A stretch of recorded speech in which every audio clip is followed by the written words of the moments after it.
Hey y'all, this is Jess with Bless Your Heart. Let's do a 3D effect full wrap tumbler today. This is the paper I'm going to use. It is from Hobby Lobby. It is just their clear sticker paper.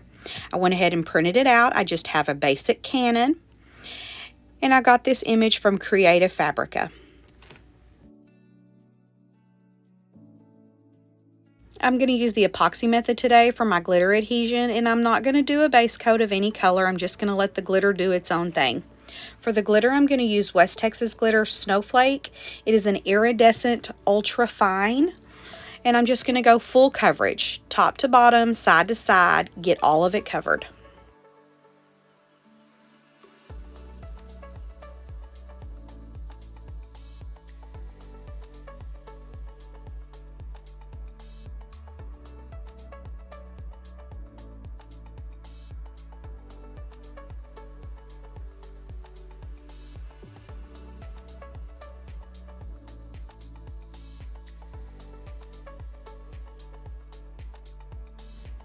Once this epoxy dries, I'm going to do one more coat of epoxy, and then I'm going to go ahead and wrap my tumbler.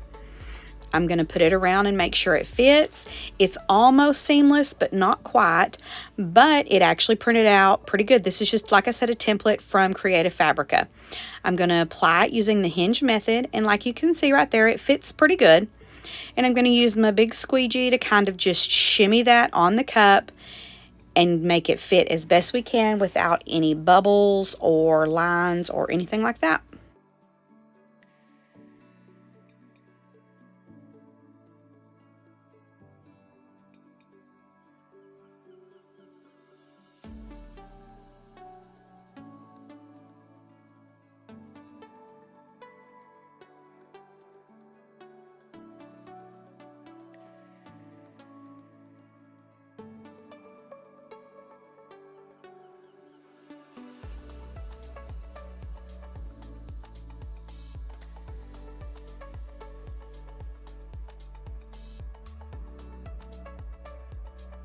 And once I get all this on, I'm going to go in and use my edge trimmer on the top and the bottom and just kind of get that little excess, because you can see right there that it's kind of lippy at the top, so we have that little bit of waves going on.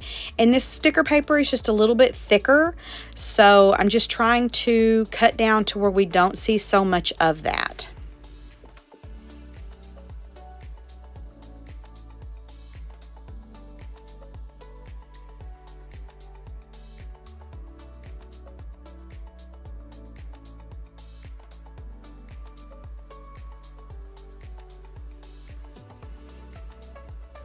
For my seam, I'm going to do one half of the cup and then flip it over and do the other half of the cup. In my mind, this just made it a lot easier. Whether or not it did in the grand scheme of things, I don't know. There's just still a little bit of overlap with the seam, but I'm going to do some vinyl striping, and that'll kind of camouflage that.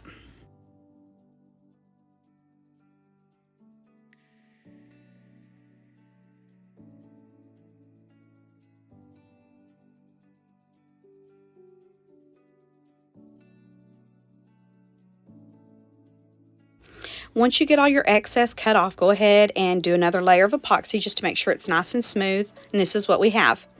I'm going to use just a black textured vinyl. I believe this is Cricut. And I'm going to go along the top rim and the bottom rim. And then I'm going to put a smaller piece right there where both sides of the vinyl meet to kind of camouflage our seam just a little bit better.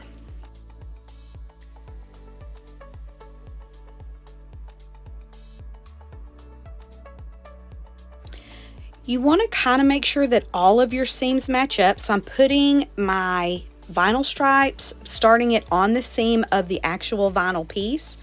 And again, I am letting some of that striping overlap to give me a little bit of almost a comfort zone kind of issue going on, to where if I have to do some sanding or whatever, or the epoxy wants to kind of suck my vinyl in a little bit, that gives me that little bit of an insurance policy that I have that overlap there, and it kind of just helps things along. Now for the skinnier piece, I'm putting it directly on the seam. Like I said, it's almost seamless, not really quite, but it actually worked out pretty good. Kind of blends in and then just camouflages a little bit better. And once you get all of your striping done, you want to epoxy until smooth. And here we go. Thank you all so much for hanging out with me today. I hope to see you again soon. Bye.